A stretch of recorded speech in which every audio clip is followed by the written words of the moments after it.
J'ai pris une décision il y a longtemps que la prière est centrale dans la vie chrétienne. C'est un grand privilège. Ce n'est pas une sorte d'obligation, c'est un privilège d'aller vers le Créateur de l'univers qui a toute puissance et peut tout faire, et de lui demander au nom de Jésus de faire des choses pour nous et pour les autres gens et notre nation et notre gouvernement, et ainsi de suite. Nous parlons de cet obstacle à la prière. Si nous allons nous engager à prier, nous devons tout faire pour nous assurer que nos prières vont être entendues. Qui peut dire amen à cela? Je n'aime pas beaucoup perdre mon temps. Si je fais quelque chose, je veux savoir que ça va servir aux gens. Donc, je suis engagée dans la prière. J'ai passé du temps dans la prière ce matin.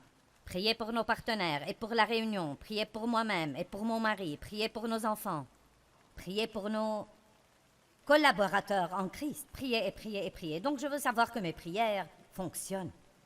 Ne pas prier est le premier obstacle. Si vous ne priez pas, vous n'obtenez pas de réponse. Le deuxième obstacle est le péché caché. Gardez des choses que vous pensez cachées dans vos vies, en pensant que Dieu ne le sait pas. Mais croyez-moi, Dieu sait tout. Et le seul intérêt de la confession, c'est votre bénéfice. Il veut que nous mettions cela à la lumière, que nous réglions le problème, parce que, pour être honnête, chaque fois qu'il y a un péché caché, il y a une oppression aussi, ou une conscience coupable. Vous n'êtes pas libre. Et il est très important, quand nous venons à Dieu demander quoi que ce soit, de venir avec fermeté. Amen. Venir avec fermeté ne signifie pas nécessairement être bruyant, mais cela veut dire que vous avez une assurance confiante. Hébreux 4, 15 et 16. Nous avons un grand prêtre qui n'est pas impuissant à compatir à nos faiblesses. Au contraire, il a été tenté comme nous en toutes choses sans commettre de péché. J'aime beaucoup le fait que Jésus comprend mes combats. J'aime cela. Et ensuite, au verset 16, approchons-nous donc, parce qu'il comprend. Approchons-nous donc avec assurance du trône de grâce. Approchons-nous avec assurance du trône de grâce, même si nous ne sommes pas parfaits en tout. Souvenons-nous qui nous sommes en Christ. Recevons le pardon que Dieu offre et ensuite venons avec assurance au trône afin d'obtenir miséricorde et de trouver grâce pour être secourus dans nos besoins. Ne pensez-vous pas que c'est extraordinaire de pouvoir pécher, obtenir le pardon et quand même aller avec assurance devant le trône de la grâce de Dieu et obtenir l'aide? Je ne sais pas où vous pourriez trouver un marché comme celui-là. Et il oublie nos péchés. Il les éloigne de nous aussi loin que l'Est est éloigné de l'Ouest. Le troisième obstacle est le doute. Le doute. Qui a déjà été envahi par le doute? 25%, le reste d'entre vous ont une foi parfaite. Allez, vous n'êtes pas aussi fatigués. Je suis envahi par le doute. Je prie au sujet de quelque chose ou je prends une certaine décision. Et puis, dans ma tête, je vais entendre « Merci Seigneur, tout ce qui vient dans ma tête n'est pas forcément ma pensée. Beaucoup de cela vient de Satan qui utilise ma tête comme un dépôt d'ordures. » Donc, juste parce que vous avez un doute dans votre tête, cela ne veut pas dire que vous avez un doute dans votre cœur. Mais si vous écoutez ce qui est dans votre tête, au lieu de faire attention à ce qui est dans votre cœur, vous allez être trompé et Satan va vous voler votre réponse. Je peux vous dire que quand vous demandez à Dieu quelque chose, que vous faites un pas de foi et qu'il va y avoir un progrès dans votre vie, que Satan va venir et essayer de planter de petites graines de doute. Ça ne va pas arriver. Qui crois-tu que tu es? Regarde combien de temps ça fait depuis les choses que tu as faites. Ça ne va pas arriver. C'est tout. Ça ne va pas arriver. Bon, j'ai trouvé une clé efficace pour moi et j'espère que ça va vous bénir. Et vraiment, dans les 3 ou 4 derniers mois, ça a été prépondérant pour moi. Et j'enseignais cela en Afrique quand j'étais là-bas récemment. Et je pense que régulièrement, Dieu me donne une petite pensée vraiment très puissante qui devient un principe et qui œuvre dans le cœur de mon enseignement. Comme par exemple, je n'en suis pas où il faut que je sois, mais merci Seigneur, je n'en suis plus où j'en étais. Je suis bien et je suis sur le chemin. Si vous m'avez beaucoup entendu prêcher, vous avez entendu cela. Et donc, une autre chose que je dis beaucoup est si vous faites ce que vous pouvez, Dieu va faire ce que vous ne pouvez pas faire. De petites phrases qui disent beaucoup. Donc j'ai trouvé une de ces petites clés quand le doute vient m'attaquer et je vais partager cela avec vous dans les minutes qui viennent. Mais d'abord, nous allons regarder quelques passages. Jacques 1, 5 jusqu'à 8. Je suis si contente que vous soyez ici. Et moi avec vous. Ok, si quelqu'un d'entre vous manque de sagesse, ça veut dire si vous vous trouvez dans une situation et vous ne savez pas quoi faire. Est-ce que j'ai quelqu'un ici? Bien. Si quelqu'un d'entre vous manque de sagesse, qu'il la demande à Dieu, qui donne à tous, pas juste à quelqu'un, qui donne à tous libéralement, simplement et sans vous reprocher vos fautes, et cela lui sera donné. Cela lui sera donné. Pas pourrait où il y a des chances qu'il le soit. Cela lui sera donné. Mon Dieu, si nous lisons vraiment la Bible, et prenons le temps de la regarder mot après mot et de la méditer. Ne lisez pas la Bible en quantité, lisez-la en qualité. Ce n'est pas combien vous avez lu, c'est combien vous tirez de ce que vous avez lu. Ce verset dit quelque chose d'extraordinaire. Si vous ne savez pas quoi faire, demandez à Dieu et il va vous aider. Il ne trouvera pas de faute chez vous. Il ne va pas avoir de ressentiment envers vous car vous n'avez pas toujours été ce que vous auriez dû être dans le passé. Demandez et Dieu va vous aider. Regardons la suite. Verset 6. Mais qu'il la demande avec foi, sans jamais douter, ni hésiter, ni transiger. Cela veut dire que nous devons aligner nos pensées sur ce que nous croyons et nous y tenir.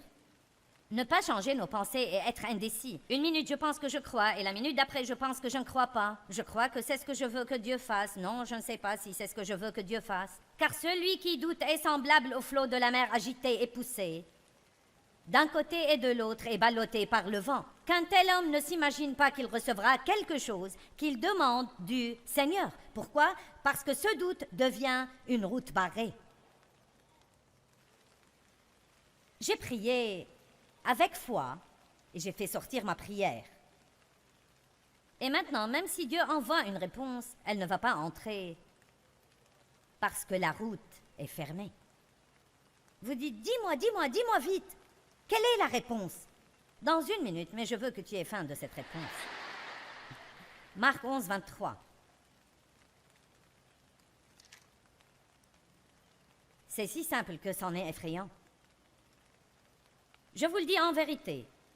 Si quelqu'un dit à cette montagne, ôte-toi de là et jette-toi dans la mer, et s'il ne doute point en son cœur, mais croit que ce qu'il dit arrive, il le verra s'accomplir.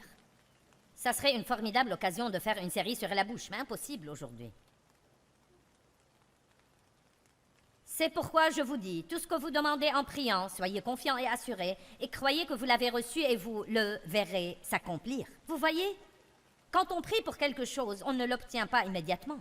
Il dit, tu pries, tu crois et tu reçois. Mais le temps d'attente est ce qui nous met en difficulté.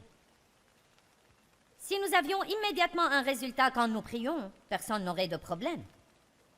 Mais quand vous priez et vous devez attendre, 1 semaine, 1 mois, 3 mois, 6 mois, 1 année, 2 ans, 3 ans, 4, 5, 6. Oh là là, ça donne le temps au diable de manipuler vos pensées. Amen. Donc, j'ai découvert que tout ce que nous avons vraiment besoin de faire, quand le diable essaye de nous mentir, c'est juste de lui répondre. Apprendre comment répondre au diable. Hein? Bon, d'abord, c'est ce à quoi vous ressemblez tous. Tout d'abord, réalisez que toutes les pensées qui viennent dans votre tête ne sont pas de vous. Donc, ne les prenez pas comme venant de vous, ni comme étant les vôtres. Si quelqu'un vous offrait du poison, vous ne le prendriez pas juste parce que c'est quelqu'un qui vous l'offre. Et Satan offre d'empoisonner nos vies, sans dire combien de fois par jour il met de fausses pensées dans nos têtes, mais la Bible dit que vous pouvez chasser les mauvaises pensées et garder les bonnes. Nous avons 2 intelligences, de la chair et de l'esprit, et vos pensées devraient être vos pensées, et vous ne devez pas penser quelque chose si vous ne le voulez pas. Vous pouvez choisir vos pensées avec attention, vous pouvez en jeter et en garder d'autres. Ça a l'air d'être un gros travail, Joyce, n'est-ce pas? Laissez-moi vous dire quelque chose, vous n'allez pas être un chrétien fainéant et être victorieux. C'est pourquoi j'ai dit hier qu'être chrétien n'est pas pour les faibles, c'est un travail à temps plein. Amen. Vous pouvez aller à l'église chaque semaine et aller à la maison. Être malheureux toute la semaine et retourner à l'église puis à la maison. Vous pouvez faire cela pendant 50 ans. Et vous irez sans doute au ciel parce que vous croyez vraiment en Jésus, mais vous n'aurez aucune joie ici. Vous n'aurez jamais aucune victoire et personne ne désirera jamais ce que vous avez. Donc, pour le bien de Jésus, il est temps de prendre le dessus et de réaliser finalement que la Bible dit que nous sommes les représentants de Dieu sur la terre. les représentants de Dieu sur la terre. La Bible dit clairement que Dieu appelle le monde à lui par nous. Quel genre de vie vivez-vous? Êtes-vous sel et lumière? Est-ce que quelqu'un veut ce que vous avez?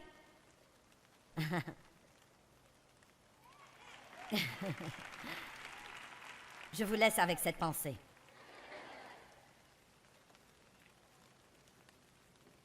Nous ne devons pas simplement écouter tout ce qui nous tombe dans la tête. Apprenons comment répondre au diable. Et j'ai découvert une chose formidable. Tout ce que je dis maintenant est, je crois que Dieu est en train de travailler. Peu m'importe de quoi ça a l'air. Peu m'importe ce qu'on ressent. Peu m'importe ce que je vois et ce que je ne vois pas et depuis combien de temps, je crois que Dieu est en train de travailler. Et vous savez que c'est vrai.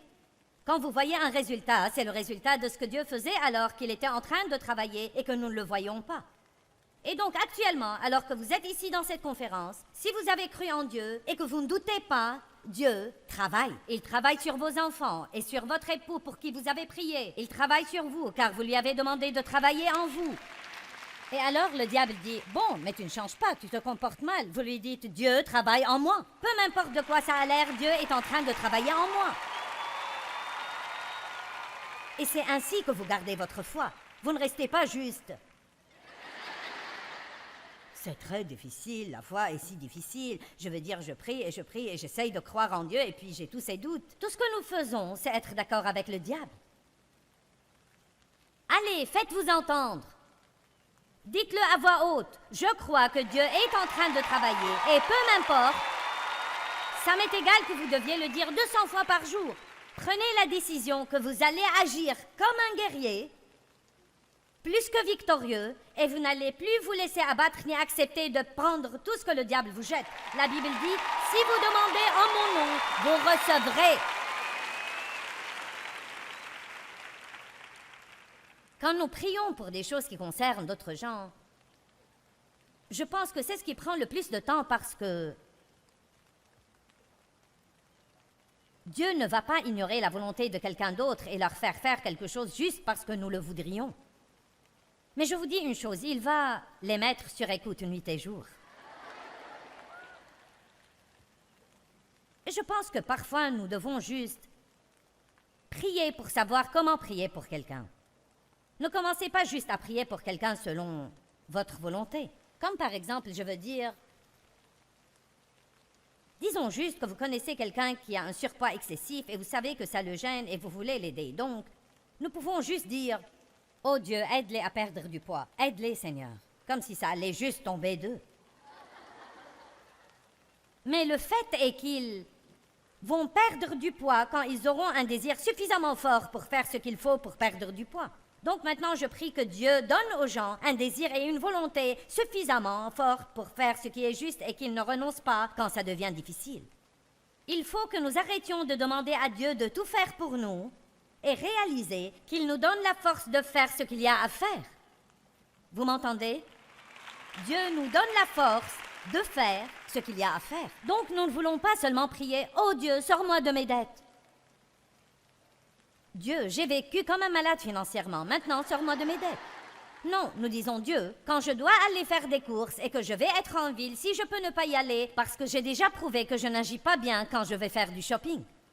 Mais quand je dois y aller, Dieu, aide-moi, aide-moi, aide-moi, aide-moi à ne pas acheter des trucs que je ne peux pas me permettre d'acheter. Aide-moi. Pas juste, oh Dieu, sors-moi de mes dettes. Oh Dieu, fais-moi perdre du poids.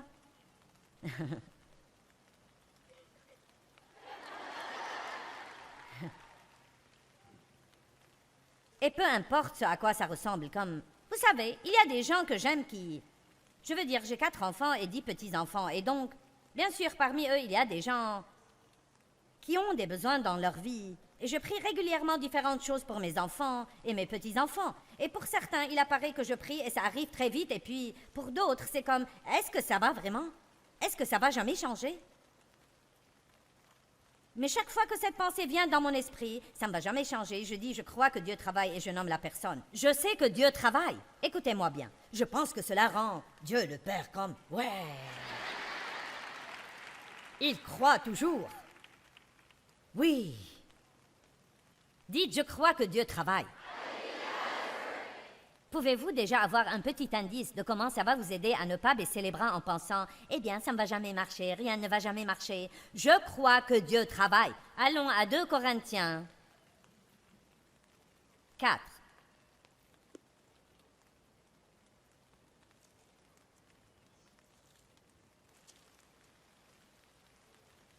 Regardez d'abord le verset 8. Nous sommes pressés, troublés et oppressés, de toute manière et de tous côtés, mais non écrasés. Nous sommes embarrassés, nous sommes perplexes et incapables de trouver la voie de sortie, mais pas désespérés. Persécutés, mais non abandonnés. Frappés et abattus jusqu'à terre, mais non perdus ni détruits. Personnellement, je dirais qu'ils avaient tout un gros tas de problèmes, pas vous? Regardez le verset 13. Mais ayant le même esprit de foi, selon ce qui est écrit, j'ai cru, c'est pourquoi j'ai parlé. Nous aussi, nous croyons, c'est pourquoi nous parlons. Oh, j'aime ça. Je me demande ce qu'il disait. Bien, je doute que Dieu arrive à une percée. Je ne sais pas si nous allons nous en sortir cette fois, ce sera notre fin. Nous avons eu beaucoup de difficultés, mais celle-là est sur le point de nous avoir. Non, je crois que même dans les périodes où Paul était en prison, il disait « Je crois que Dieu travaille. Je crois que Dieu travaille. Je crois que Dieu travaille. » Peu importe de quoi ça a l'air et ce qu'on ressent. Et même si ça prend longtemps, quand vous croyez que Dieu est en train de travailler, la joie vient par le fait de croire. Quand vous croyez, vous recevez la joie en retour. Nous perdons notre joie quand nous sommes négatifs et critiques. Nous voyons tout en noir et posons surtout un regard acide. Vous vous aidez vous-même quand vous dites « Je crois que Dieu travaille ». Si vous ne connaissez pas la puissance qu'il y a dans la proclamation à voix haute de la parole, je n'ai pas le temps de tout vous dire à propos de cette merveilleuse chose. Mais c'est une des choses les plus merveilleuses que vous pouvez apprendre à faire. Votre bouche, prononçant la parole de Dieu, est la plus grande arme que vous ayez contre le diable.